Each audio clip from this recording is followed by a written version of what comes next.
U2TV Preseason Show. I'm Coach Daniels, alongside my partner, Coach Fuller, and we got a fabulous point guard, one of my favorite guards in Section 2. Hold on. I really don't even need you to be here, yo. I hear so much about you that I don't even need to. He would like to do this interview with you alone, to be honest with you, yo. I'm just coming along for the ride. That's it. Yo, welcome on board, Danny, man. We appreciate you being here today. You guys a little shorthanded today because you got football players still dominating out there. Even your soccer team did well this year, man. You guys are killing it on the athletic. Tell me about the whole athletic program here, man. You know, our football team, they're about to get this win tonight, go to the state championship, win that. Our soccer team, they made it to the sectionals, and we're looking to do the same thing this year, hopefully win it, and then continue on from there. Yeah. So the big things this season, you know, you're a year older. You're mature. Your skills have, I'm sure, improved greatly. Talk to me about what your goals are for your team. This year, the goals are to win sectionals, obviously, and then from there, I think we have a good chance of winning regional states. I have confidence in this team. I think we can do very good this year. Okay. Now, talk to me about your goals that you have planned for this season individually. Obviously, I know I want to score, but I want to get my teammates involved. I want to really get better at communicating with my team, being more of a leader. Last year, I think I took not as much of a leadership role. I think this year, I'll be more of a leader this year and really help our team succeed. Okay.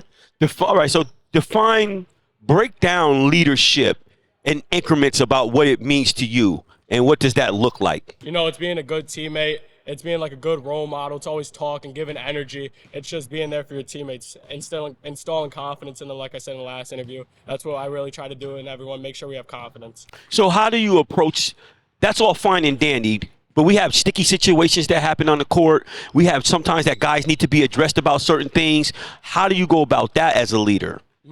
So instead of like yelling at them, someone makes a mistake, you don't yell at them. You're like, yo, you got the next one. You're good. If they miss a shot, it's all right, good shot, next one. It's just you don't got to yell at them. You're just you're explaining like the problem, but in a nice way about it. It's like being a good person about it. Got you. Now, I watched you on the AAU circuit this year, and to say your game has grown leaps and bounds would be an understatement. Some of the things that I'm seeing now is just paramount in your game. Talk to me about what you have done to improve your game and your work ethic. You know, Coach gets us in the gym all the time. I want to be the best player I can be, so even after practice, we're probably going to work out after practice, get more work in. Tomorrow morning, we have a scrimmage. We'll probably come in early work. It's all about getting work in before, like, practices, even games and stuff. So, yeah. Yeah, I wish I had that on video. So you guys were going against the Green Tech team, the game I was actually officiating, and first play of the game, you dropped the dude, right? You dropped. He got that in his back. And you could just see like the quickness and the sharpness and your pull up. Now, just a little bit more like your pull up game. Talk to me about what you have added to your game, what they can expect to see from you. I think mid range is what I've added the most. I think last year, not everyone thought I was just driving. I wasn't shooting as much. So I think this year, every day I was getting to the gym, I was shooting hundreds of pull ups. That's what I've really been focused on in the off season. Okay, so how do you take your game and now mesh it? Last year, like you said, you was feeling your way around a little bit, and you was probably not being as assertive as you probably could have been, even with your skill set. This year, how do you mesh what you talked about, being assertive as a scorer, getting your teammates involved, and having that balance? Well, I think it's confidence. I have a lot of confidence in myself. I think I can do all that. I think last year I didn't have as much confidence as I do now. I think the AAU circuits obviously helped me gain that confidence. Coach Grasso's obviously gained that confidence in me. So I think, yeah, that'll help me be a leader, be a scorer, get my teammates involved in everything. Now, it's different from last year now. You're relatively new to the circuit to everyone. Now everybody knows you from last year because you played so superbly. Now everybody looking at you, they no more surprises. You know, they're going to be preparing scouting report, going to have you on the scouting report. Daniel Smalls, let's stop this guy. Yeah. You know, how do you handle that? Well, you know, I don't really worry about the pressure. There's no pressure. There's always going to be a target on your back. You got to just keep moving. It doesn't matter. Dudes are always going to give you your best. You just got to play through it. Doesn't matter.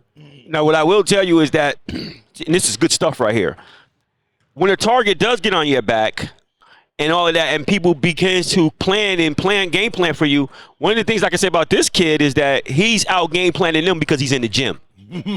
So when your work ethic is that That's why he can sit here and say, I'm not worried about that at all, because he knows he's in the gym in the morning with his dad. He knows he's in the gym with his coach. He knows he's getting them shots. Because I've seen his game growing. Y'all going to see some things this year that's going to be a little bit different. I'm telling you that right now. Now, what I will say in closing is, the last time you played your dad, did you beat him? Yes, he says he always beats me. Yo,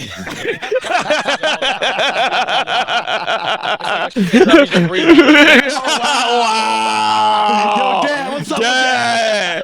Dad, I know you used to put it down, Dad, so he's saying it like that. Now, before we close, are you dunking yet? Am I dunking? You slapping boards, right? You slapping boards. dunking Oh, you easy. dunking easy? Yeah, sometimes when I get the adrenaline going, I can get up. So we might see a dunking shit. You Just saying? get in game this year. Yeah. Ooh, now give me the top 5 players here that might give you problems. That is good, or a good challenge, or someone you're just looking to compete against. Top 5 players in the section. That'll get Regardless of class. All right. I'd say probably Cy Mabin. He's good. I'd say Jay Filio from Bethlehem. He locks up. I'll give him his credit. Another person. Evan Rainville from Columbia. He's very good. Or Cam LeClaire. He's pretty good. And then I'll give some credit to Gavin over there. He sits on defense. I'm not gonna lie. Sometimes in practice, it's hard going against him. He's pretty good. Yeah. Give his teammates some less leadership. Give his teammates some Oh, love. man. Yeah. Listen, man. Listen, I'm going to say it like this. You're very astute of the game. That's one thing I will say. You can tell you're a student, very well spoken, the whole 9 yards. We're looking forward to watching you this year, really. And one of the things that Coach and I talked about, Coach said to me, he said, I just think Danny is college projection ready, his game. And I was saying, okay. And this year I see it. You know what I mean? I see it. So we're looking forward to watching you this year. Have some fun with you.